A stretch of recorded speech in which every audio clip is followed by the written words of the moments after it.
सबसे पहले जन स्वराज पार्टी दरभंगा की इकाई की ओर से आप सभी सम्मानित पत्रकार बंधु को इस प्रेस वार्ता में हार्दिक स्वागत एवं अभिनंदन।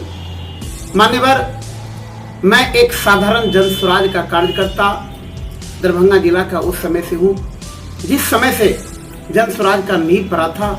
मैं अपने पूरे टीम के साथ, मैं मेहनत के साथ जन स्वराज को आगे बढ़ाने में एक अग्रणी भूमिका निभाया और आज मैं जन स्वराज केंद्रीय टीम को मैं आभार प्रकट कर रहा हूं, जो एक गरीब तबके, एक उपेक्षित वर्ग के परिवार, एक मलाह समुदाय, एक अति पिछड़ा का बेटा को भी जन स्वराज जैसे आज के युवा का धड़कन, आज बिहार का एक आवाज बन चुका पार्टी जन स्वराज पार्टी ने मुझे केवटी विधानसभा क्षेत्र से एक उम्मीदवार बना करके भेजा है।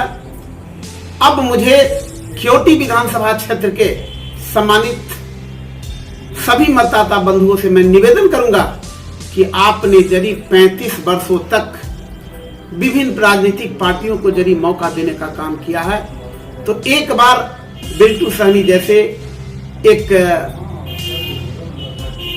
पिछड़े वर्ग से आए हुए बेटा को आप एक बार आशीर्वाद दें। मैं आपको भरोसा दिला रहा हूं कि 35 वर्षों की आप यादों को भूल जाएंगे।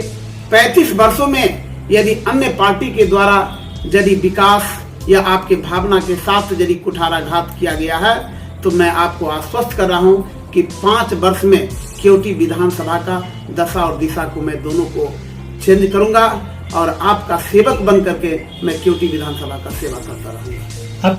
मैं दरभंगा जिला का वासी हूं और मैं चूंकि 1.5 साल जिला अध्यक्ष रहा, अभी मैं दरभंगा प्रमंडल का जन स्वराज पार्टी का प्रमंडलीय संयोजक हूं।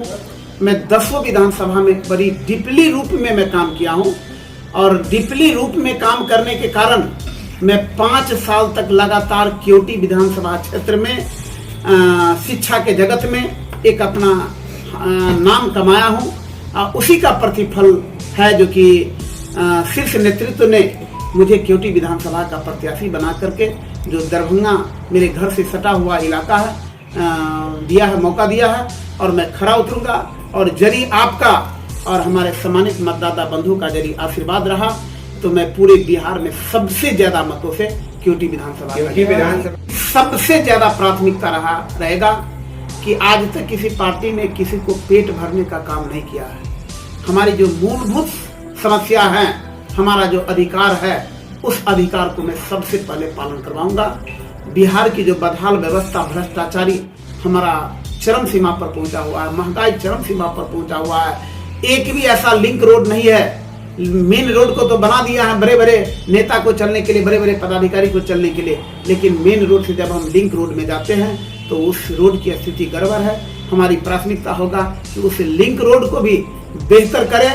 पलायन को निश्चित रूप में हम जब क्षेत्र में जाते हैं तो पता चलता है कि पूरा का गांव नील है, एक भी पुरुष नहीं मिल रहे हैं। जन स्वराज परिवार का इरादा है कि सबसे पहले पलायन को मैं रुकवाऊंगा और निश्चित रूप में हमारी शिक्षा व्यवस्था जो चौपट हो चुकी है उस शिक्षा व्यवस्था पर हमारी प्राथमिकता रहेगी।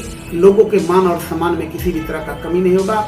भ्रष्टाचारी को हम लोग निश्चित रूप में कमान कसेंगे। लोगों के भावना के साथ हम लोग मिलकर उस शेष जो रनर में रहे हैं वैसे सम्मानित जन स्वराज साथी को मैं कोटि कोटि नमन और अभिनंदन करता हूं, जिन्होंने 243 विधानसभा टिकट को ही टिकट मिलना है और उन्होंने एड़ी चोटी लगा करके केवटी विधानसभा में काम किए हैं और वह मेरे बदौलत नहीं, उन सबों के सहयोग के बल पर ही मैं केवटी में फतह हासिल कर सकता हूँ। सिंबल कब मिलेगा, नॉमिनेशन कब करेंगे?